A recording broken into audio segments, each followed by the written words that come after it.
Pagdating sa pamimili ng pagkain, madalas nating pinipili ang pinakamalaking prutas o gulay.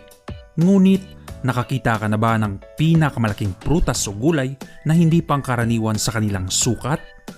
Kaya naman, narito ang pinakamalaking prutas at gulay na ngayon mo lang makikita.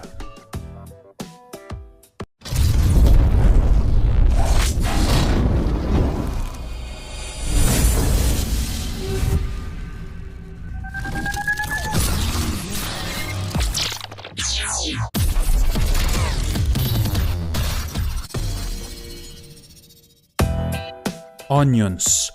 Ang sibuyas na ito ay halos 8 kilo ang bigat. Ang professional gardener na si Peter Glazebrook ay nagtatanim ng malaking gulay sa loob ng maraming taon. At nakapag-produce siya ng record-breaking na sibuyas pagkatapos niyang sinubukan sa loob ng 25 taon. Gustong-gusto ni Peter na humanga sa lahat ng kanyang mga higanting gulay at dapat niya itong ipagmalaki. Karaniwan siyang nanalo sa bawat agriculture show na sinasalihan niya. Gumagamit si Peter ng parehong mga buto mula sa kanyang pinakamalaking mga sibuyas at itinanim sila sa maagang taglamig hanggang sa huling bahagi ng tagsibol at inaani sa huling panahon ng taginit. Ang mga sibuyas ay may posibilidad na lumago ng maayos sa malamig na panahon sa maagang bahagi ng kanilang paglaki at bumubuo sila ng bulb hanggang mainit ang panahon. Inirekomenda ni Peter na laging diligan ang mga halaman sa umaga lalo na kung mainit at huwag diligan kung malamig ang panahon. Watermelon. Ang watermelon ay maaaring lumaki sa average na bigat na isang pakwan na nasa 9 kilo. Gayunpaman, ang pinakamabigat na watermelon na naitala ay 158 kilo. Ang watermelon na ito ay pagmamay-ari ni Chris Kent na itinanim niya sa Tennessee. Ipinakita ni Chris ang pakwan sa Operation Pumpkin Festival na ginanap sa Hamilton, Ohio noong 2013 na nagwagi ng unang gantimpala. Sinabi ni Chris na ang pakwan ay lumaki ng mabuti sa timog. Karaniwang kinakailangan na pakwan ang minimum na 6 na oras na maaarawan sa open field dahil mabilis na kumalat ang kanilang mga ugat.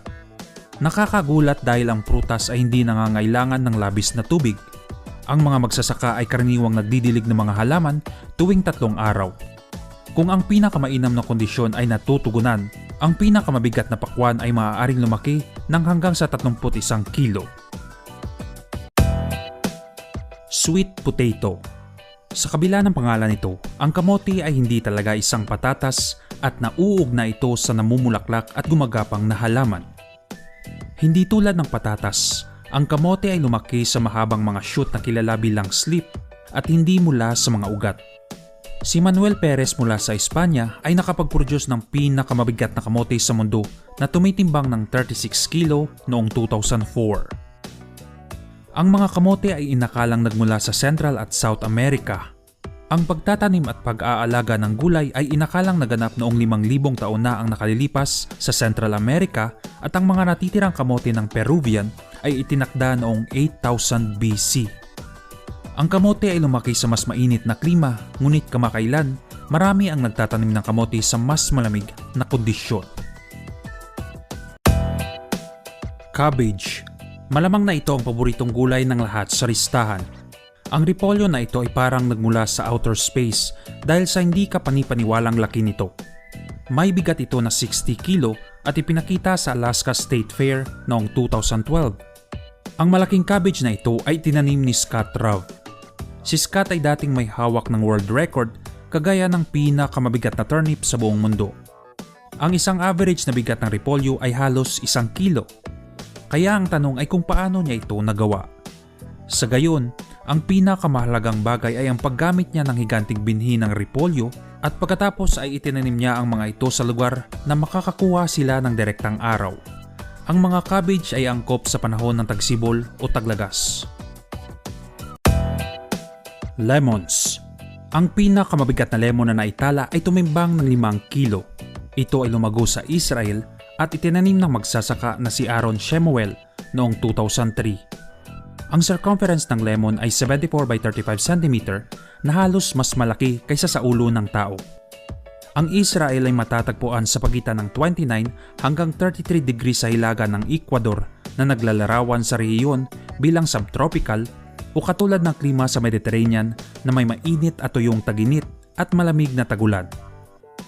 Ang klima na ito ay perpekto sa citrus fruits na yumabong sa mga kondisyon, lalo na't kailangan nila ang hindi bababa sa 5 oras na init ng araw. Kung hindi ka interesado sa lemon, kung gayon maaari kang maging interesado sa pinakamalaking orange sa buong mundo. Lumaki ito ng napakalusog sa hardin ni na Patrick at Joanne Fedler sa Fresno, California noong 2006. Ang kahel na ito ay may circumference na 63.5 cm at mukhang kasing laki na malaking bato. Ang huling taon na nag-snow sa Fresno ay noong 1998 na may kalahating pulgada ang kapal ng niebe. Kaya't hindi nakakagulat na ang mga citrus fruits ay maaaring lumago at magbunga ng sobrang laki doon. Bananas. Kung napakaswerte mo, maaari kang makahanap ng higit sa 10 saging sa isang bungkos. Kaya paano kung makatagpo ka ng 473 na saging sa isang bungkos? Ang magsasakang Espanyol na si Manuel Cabana ay nagtaguyod na palaguin ang pinakamalaking bungkos ng saging sa mundo sa El Hierro, Canary Island noong 2001. Ang malaking bungkos ng saging ay tumimbang ng 130 kilos at naani sa liblib na bukid na inilaan lamang para sa saging higit sa 30 taon. Ang Rhino Horn Plantain ay isang hybrid na banana cultivar na nagmula sa Africa na hanggang sa 2 talampakan o 60 sentimetro ang haba. At ang lalaki na ito ay maaaring makapag-produce ng average na 12 hanggang 14 na pulgada. Ito ay pwedeng kainin ng hilaw o prito. Pumpkin. Ang pumpkin ay lumalaki tuwing Halloween season kapag inukit sila sa jack-o'-lanterns. Ang Amerikanong magsasaka na si Ron Wallace ay dalubhasa sa pagtatanim ng higanting pumpkin at nagwagi ng 4 na championship sa buong mundo. Ang kanyang pinakamalaking pumpkin ay may bigat na hanggang 1,000 kilo o higit pa. Binibigyan ni Ron ang mga magsasaka ng pagkakataon na mapalago ang kanilang naglalakihang mga pumpkin sa pamamagitan ng pagbebenta sa kanila ng mga binhi. At ang bawat binhi ay nagkakahalaga ng $100 o 5,000 pesos. Ang higanting pumpkin ay seryosong negosyo lalo na sa mga kompetisyon. Ang karamihan ng mga prize-winning pumpkins ay nagmula sa Atlantic giant species ni Howard Deal. Halos 30 taon ang ginugol ni Deal sa pagtatanim ng mga pumpkin at noong 1981, naitala ang pinakamabigat na pumpkin na may bigat na 223 kilo. Pagkatapos ay nagpatent siya ng mga binhi at maraming mga international grower ang bumili. Ang naitalang bigat ng giant pumpkin ay naging 4 na beses sa huling 37 taon. Matinding pagpili ng mga binhi at sinamahan ng perpektong temperatura at ilang tender loving care ay nagresulta sa pinakamalaking pumpkin sa buong mundo.